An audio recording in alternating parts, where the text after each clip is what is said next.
hypophosphorus acid, which is also called as phosphenic acid, and the formula is H3PO2. The hydrogen which is directly attached to phosphorus cannot be removed that easily because the bond is strong. So what is it? We have oxygen, sulfur, selenium, tellurium and polonium. Okay.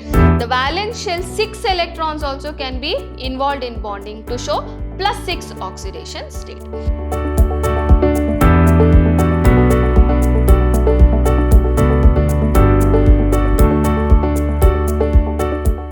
Hello my dear students, welcome back to the 5th session on the chapter P block elements. Last class we studied about phosphorus and about phosphine as well as about phosphorus halides, that is PCl3 and PCl5, isn't it? Today we will be learning about oxo acids of phosphorus and also we will start with group 16 elements. Okay. First we will study about oxo acids of phosphorus. First we have hypophosphorus acid, which is also called as phosphenic acid, and the formula is H3PO2. Okay, and the oxidation state of phosphorus is +1. How do we calculate? I shall explain. That is +3, that is for hydrogen. Phosphorus, I will take it as X. Oxygen or oxide has got -2. -2 into 2 is -4 is equal to 0. X is equal to 4 minus 3. So X is equal to +1. Okay. And how is it prepared? White phosphorus with alkali, when it is heated, we will get phosphenic acid. Next is orthophosphorus acid. It's also called as phosphonic acid or just phosphorus acid, that is H3PO3. And the oxidation state, if we calculate in the similar way, we'll get it as +3 state, and it is prepared by dissolving P2O3 in water. Okay. Next is pyrophosphorus acid, that is H4P2O5. Oxidation state is +3. PCl3 with H3PO3, when it is treated, we will get this particular acid. Next is hypophosphoric acid, that is H2P2O6. You can see here pyrophosphorus acid is O5 and hypophosphoric acid is O6. Okay, and the oxidation state is +4. Red phosphorus with alkali will give H4P2O6, that is hypophosphoric acid. Next is orthophosphoric acid, H3PO4, or we also call it as just phosphoric acid also. And the oxidation state is +5.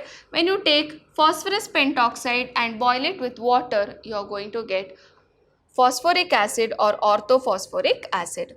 Last is pyrophosphoric acid, that is H4P2O7. You can see here H4P2, you have 3 acids, that is pyrophosphorus acid, hypophosphoric acid, pyrophosphoric acid. So whenever Ric comes, the oxygen is going on increasing. Hypophosphoric acid, pyrophosphoric acid. Okay. So here the oxidation state is +5. Heat phosphoric acid, you will get pyrophosphoric acid. The last one is metaphosphoric acid, and the formula is HPO3 n number of times. That means it's a polymer there. Okay, and it is oxidation status +5. Phosphorus acid with bromine heated in a sealed tube, we will get metaphosphoric acid. Okay, we'll learn about the structure of these acids.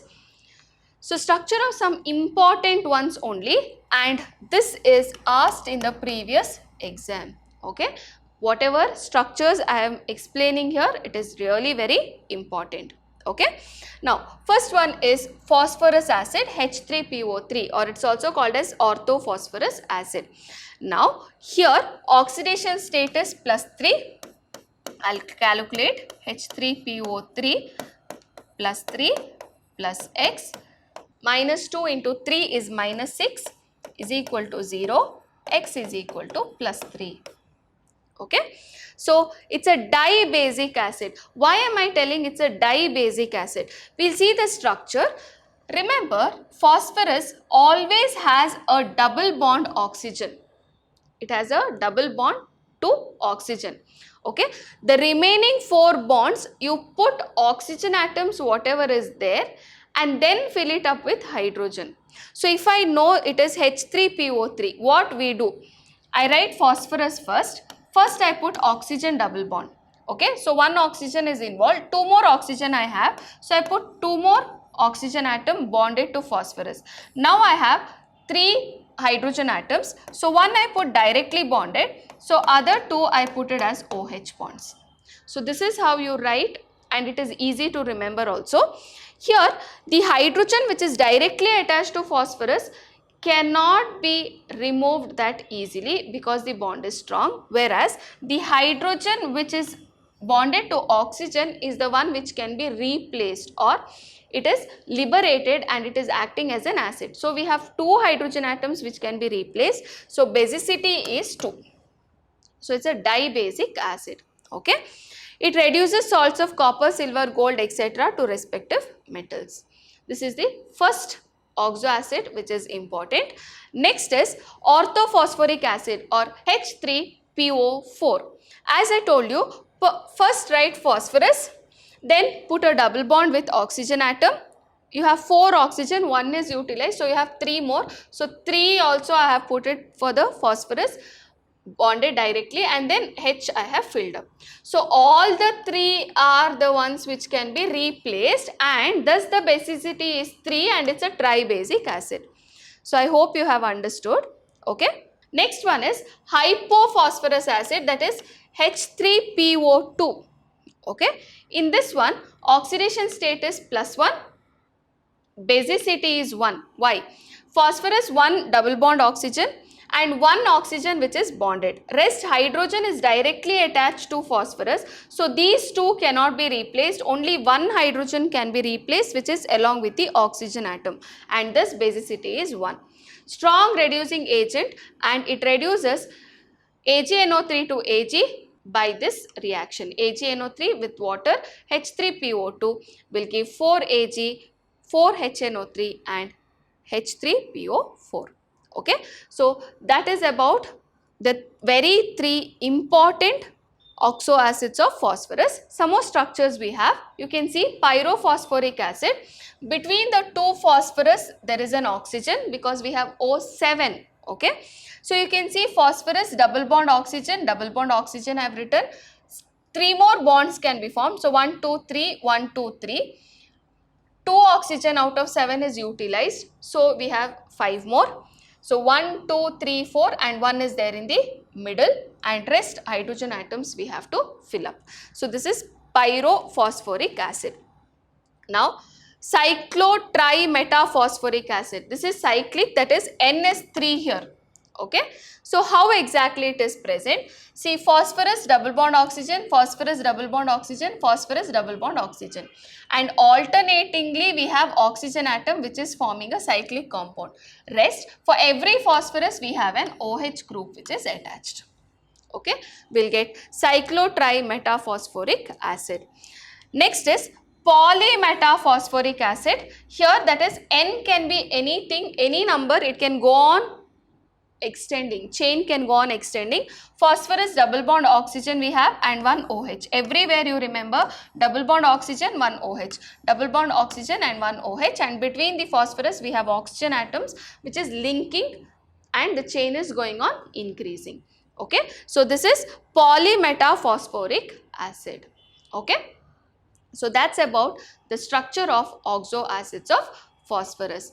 Next, we'll be going to details of group 16, which we call it as oxygen family. Under group 16, we have oxygen, sulfur, selenium, tellurium and polonium. So what is it? We have oxygen, sulfur, selenium, tellurium and polonium. Okay. In detail, we'll be learning about oxygen and its compounds, and also sulfur and some of its compounds. We'll not go into details about selenium, tellurium and polonium. Okay, so first we will learn the occurrence, electronic configuration and some of the trends in physical properties. Okay, so first is electronic configuration. Elements, what are the elements we have? Oxygen, sulfur, selenium, tellurium, polonium. Their atomic number is 8, 16, 34, 52 and 84. Okay, so the electronic configuration, if you see, 2, 6, 2, 8, 6, 2, 8, 18, 6, that is every shell is getting filled up.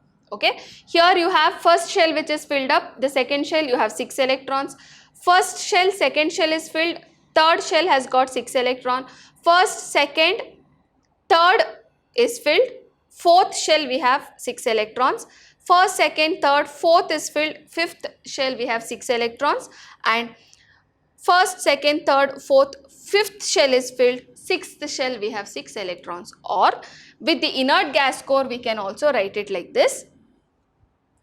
As oxygen has atomic number 8, we write helium 2s2 2p4. You can see there are 4 electrons in the p orbital.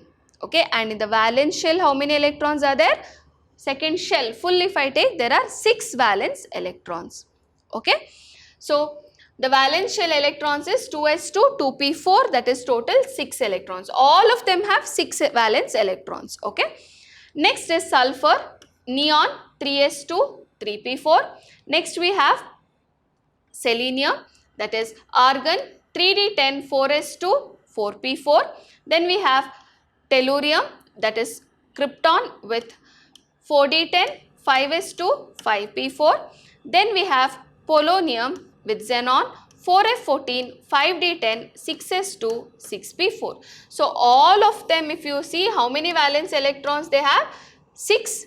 Each element has 6 valence electron and you can see the valence electrons are entering into the p orbital, thus it is belonging to p block elements. Okay, that is, which group is this? Group 16.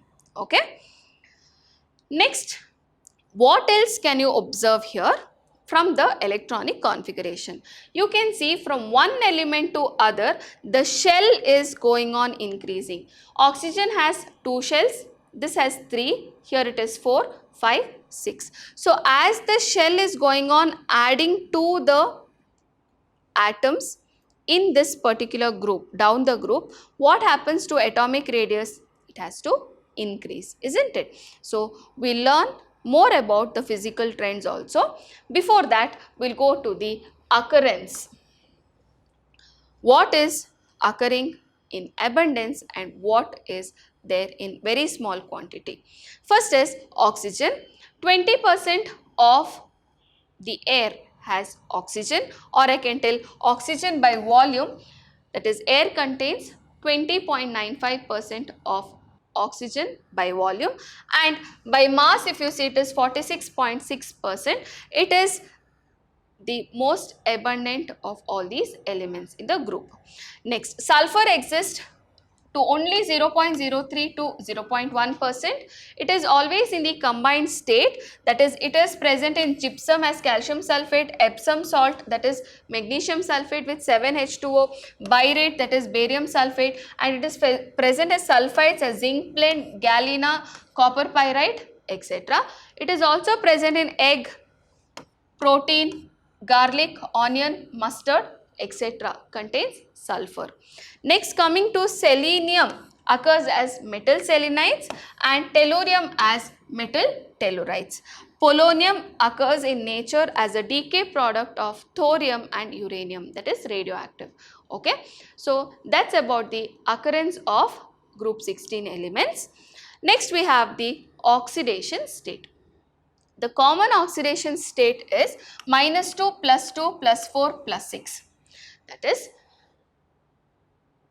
we know in the p orbital there are 4 electrons, so it can take up 2 more electrons to form octet, isn't it? So total valence shell will get octet electrons, so it can either take up 2 electrons, or the 4 electrons in p orbital can be involved in bonding to show +4 oxidation state, or The valence shell 6 electrons also can be involved in bonding to show +6 oxidation state. So it depends on what exactly it is forming, but what is the trend of oxidation state? That is, oxygen does not show +6 oxidation state because it does not have d orbital, and the s electrons, what is there? That is, for example, oxygen, it is having valence shell 2s2 2p4, isn't it? So these two electrons, there is no d orbital, so that it can get unpaired and it can form the bonds. Okay, that's why it will not show +6 oxidation state. It can show -2 and +2 oxidation state in common. Okay, +2 it can show only in OF2 and O2F2 because fluorine is more electronegative than oxygen. Oxygen can have a positive oxidation state, or the common oxidation state which is shown by oxygen is -2. Okay, now coming down the group, what are the elements which we have in this? We have oxygen, sulfur, selenium, tellurium, polonium, isn't it? So as we come down the group, +6 oxidation state stability decreases and +4 oxidation state stability increases. That is because of inert pair effect. That is, the NS2, NP4 what we have, these two electrons become inert and it can show maximum +4 oxidation state. If you see, literally polonium does not show +6 oxidation state at all because of inert pair effect. So +4 oxidation state becomes more stable as we come down the group, and +6 oxidation state decreases. This is because of inert pair effect. Okay. Also, the stability of -2 oxidation state decreases as we come down the group because the size of the atom is increasing, and also electronegativity is decreasing as we come down the group. Okay. So that's about the oxidation state. Next we will go to trends in physical properties. So what are the trends which we can see? So I'll write down what is there in this group: sulfur, oxygen, sulfur, selenium, tellurium and polonium. Now atomic radii, as we come down the group in the electronic configuration, I explained the number of shells are going on increasing. So as we come down the group, the atomic radius increases. So what is it? Atomic radii increases. This is all the trend I am writing, which is as we come down the group. What happens to ionization enthalpy? As we come down the group, as the size is increasing, it is easy to remove the electrons from the outermost shell, isn't it? So ionization enthalpy should decrease down the group. Ionization enthalpy or ionization energy also I can call it as. Okay. Now, if you compare group 15 and group 16, this is group 15 and group 16, what happens is, as we go along the period, actually ionization enthalpy should increase, but it is found that group 15 ionization enthalpy is more than group 16 because these has half filled orbitals. Okay, group 15 have half filled orbitals and thus it is difficult to remove the electrons. Thus for 15 ionization enthalpy is more than 16. Okay, it's the other way around than what actually had to be. Okay, so it's an exception which you need to remember. Next is electronegativity. Next to fluorine, oxygen has the highest electronegativity among all the elements in the periodic table, but electronegativity decreases as we come down the group because the size is increasing. Okay, this is electronegativity. These are the first three trends which you can see. The next is electron gain enthalpy. That is, if it is taking up an electron, what is the amount of energy which is liberated? That is called as an electron gain enthalpy. So what happens to that? Oxygen has less electron gain enthalpy than sulfur because of the small size of sulfur. From sulfur to polonium, electron gain enthalpy is less negative. That is, I have oxygen, sulfur, selenium, tellurium and polonium. Actually what happens as we come down the group, electron gain enthalpy becomes less and less negative. So it should become less negative, okay, as we come down the group. That means for sulfur it should be less than that of oxygen, correct? But oxygen has less electron gain enthalpy than that of sulfur. Why? Because oxygen, I told you, this is the nucleus and then we have first shell and the second shell. So here you have 1, 2, 3, 4, 5, 6 electrons are there and here there are 2 electrons, correct? So one more electron when you are adding, there will be repulsion for the electrons which is already existing. So it has to overcome the repulsion and then it has to be added. So some amount of energy which had to be liberated will be utilized in overcoming the repulsion here, okay. Thus electron gain enthalpy of oxygen is less than that of sulfur, okay. So this is an exception which you need to remember. Next is metallic and non-metallic character. Metallic character increases with the increase in atomic number. Oxygen and sulfur are non-metals. We know that. Selenium, tellurium are metalloids and polonium is a metal. Next we have melting point and boiling point. So melting point and boiling point gradually increases with the increase in atomic number. So what happens as we come down the group, melting point and boiling point should increase, okay, and metallic character also should increase. Metallic character also should increase as we come down the group. So what is happening, as the atomic number is increasing, the melting point and boiling point also should increase, okay. So those are some of the trends in physical properties. Next we will be learning about allotropy. That is, in this particular group there are many allotropic forms. Oxygen can exist in two forms, that is O2 and ozone, O3, okay. Sulfur can exist as rhombic, monoclinic, plastic and amorphous, okay. Selenium, it has red form, non-metallic, grey form which is metallic, okay. Then you have tellurium, crystalline and amorphous form. Then you have polonium, alpha and beta form, and both are metallic. So these are the allotropic forms of this particular group, okay. Further, in the next class, we will be studying about trends in chemical properties, anomalous behavior of oxygen. We learn in detail about O2 as well as the oxides of oxygen, okay. So thank you my dear children. I hope you have understood the class. See you. Stay tuned. Stay focused.